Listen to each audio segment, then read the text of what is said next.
கண்ணியமுள்ள மனிதனாக வாழ். ஒரு பெண்ணின் அழகிற்கு கோலையாக மாறிவிடாதே ஆணே.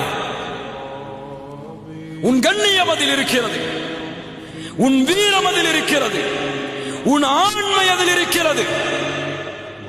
பார்க்கும் பெண்களை எல்லாம் பார்ப்பதோ, கவர்ந்திருக்கும் பெண்களிடத்தில் எல்லாம் பழகுவதோ, அவர்களிடத்தில் தன்னுடைய இச்சையை தீர்ப்பதோ அழகா, ஆண்மையா, கண்ணியமா, வீரமா? அது கோலை. வீரன் யார்? கால மஆதல்லாஹ். வீரன் யார்? அழகுள்ள, குடும்பமுள்ள ஒரு பெண் தன்னை தவறான இச்சைக்கு அழைக்கும் போது, அது முதலாவதாக இருந்தாலும் இறுதிக்காக இருந்தாலும். முதலாவதுனா எதுக்கு? முதலாவதுனா எதுக்கு? ஹாய் ஹவ் ஆர் யூன்னு பேச ஆரம்பிச்சாலும் சரி,